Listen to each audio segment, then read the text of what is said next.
Continuing the Doctor and Romana's quest for the Key to Time, the Stones of Blood sees the duo arrive on Earth in what is Doctor Who's 100th story. The serial doesn't do anything particularly noteworthy to mark or celebrate this occasion. It does just feel like another story from the Key to Time, which is honestly perfectly fine.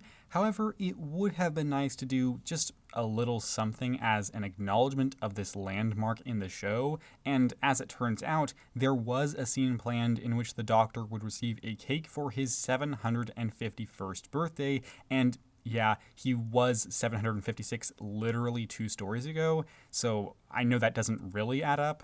I'm not sulking. That's ridiculous for somebody as old as you are. I'm not old. What? 759? 756. That's not old. It's just mature.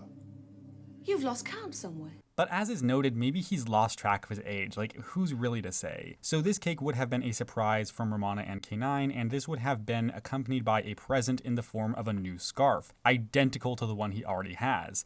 I honestly think this is the perfect way to celebrate the 100th story and the 15th anniversary of the show within the universe. It's just a simple little scene and probably would have lasted 2 minutes or so. So I do really wish that had made it into the final product, but apparently Graham Williams found it to be too self-congratulatory and thus it was cut.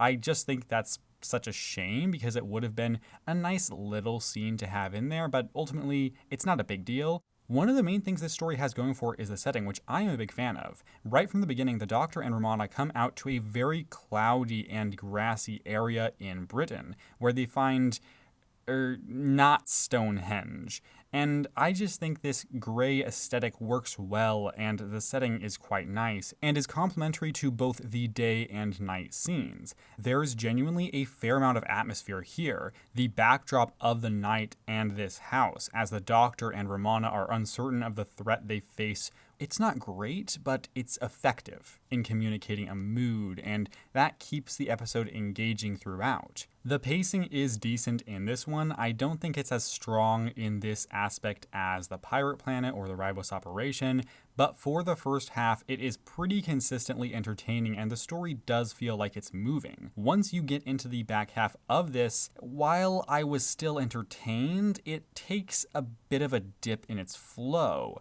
There's a noteworthy change in location, and with that, there's also a bit of a change in what the story is actually doing. It's a little bit similar to The Face of Evil, where you have about 50% of the story set in one location and the rest set in another. Fortunately, The Stones of Blood is more engaging than that story for both of its halves, and at least does interesting stuff once you move into that second location.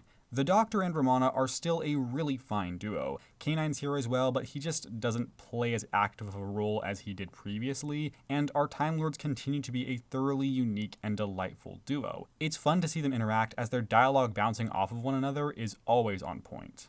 Look, shouldn't we be getting on? We've only got 2 segments. Why don't you go and find out where our next destination is? Right.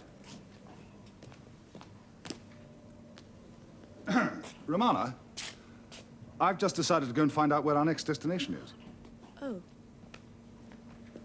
But they're also strong enough characters on their own, and when you're following either one of them, you're engaged in what they're doing. And having a Doctor and companion that are great on their own or together is one of the best things a story can have going for it. The supporting cast is effective in this one. What's interesting is that there's actually very few characters in the whole thing. For the majority of this serial, the only supporting characters are Professor Rumford and Vivian Fay, though there are a few others that have noteworthy roles. So both of them work well in the roles that they serve, and their performances are quite solid. The first time the Doctor meets Professor Rumford at, not Stonehenge, is absolutely hilarious. So you don't have anything to do with them then? No more than we can help all that mumbo-jumbo nonsense. No, Vivian and I are conducting a topographical, geological, astronomical...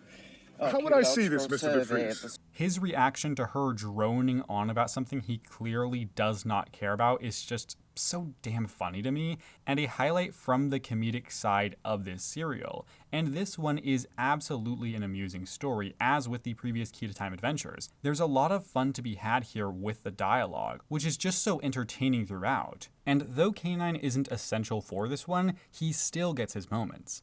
Anyone for tennis? Tennis. Yes, it's an English expression. It means, is anyone coming outdoors to get soaked?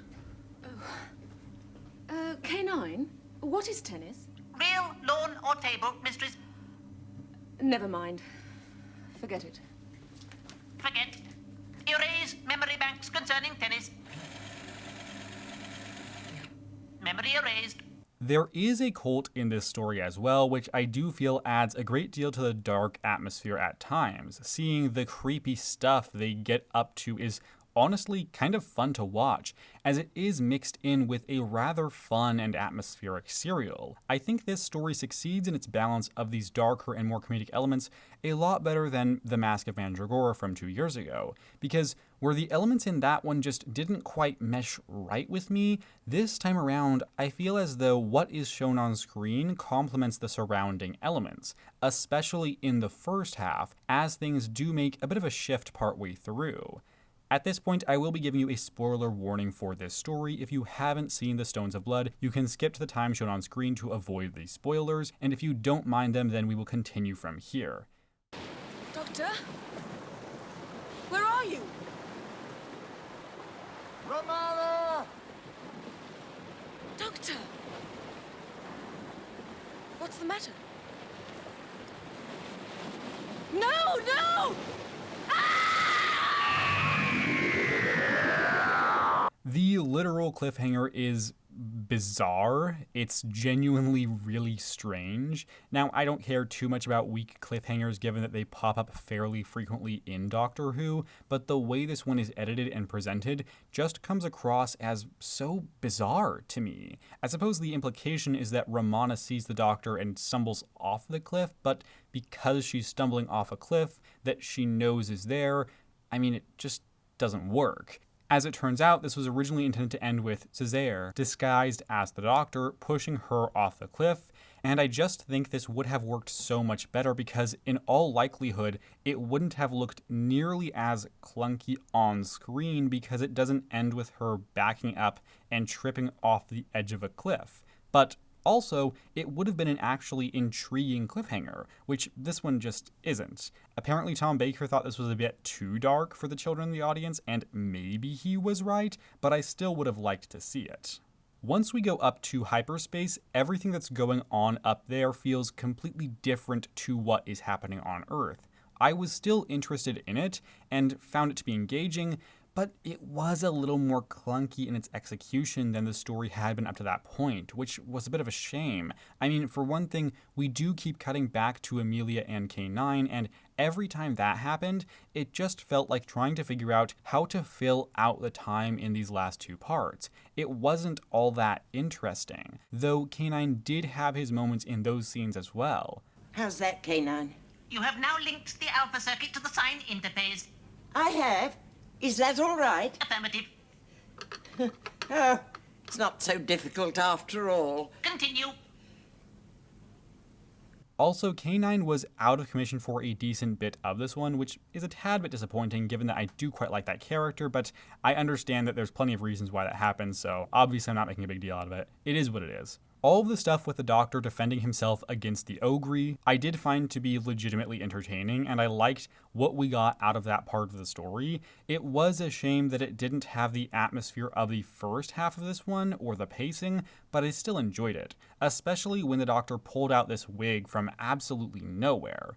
In terms of a villain, I think Vivian Faye works reasonably well. She's by no means great, but I found the actor gave a compelling performance and did a suitable job as the threat to the other characters. She wasn't particularly deep, but she was just as effective as she needed to be for the really good elements of this one to take the lead, like the atmosphere and the story, so that it succeeded in being a thoroughly entertaining adventure. Overall, I found these Stones of Blood to be really entertaining, with the Doctor and Romana serving as fantastic leads for what turned out to be a rather atmospheric and comedic serial, with the darker and more lighthearted elements of this one blending together very well. The second half went in a direction that was distinctly different from the first, but still managed to be engaging and fun. I had quite a good time with this one, and I'm going to give The Stones of Blood a rating of 7.75 out of 10. And that does it for now, everybody. If you have any thoughts on this one, then feel free to leave them down below. And I do hope to see you around on some upcoming Sunday in the future for a review of the Androids of Tara. And if not, that is absolutely fine, so long as you know that I appreciate your time here today. So with all of that said, thank you very much for watching. Take care and have a lovely week.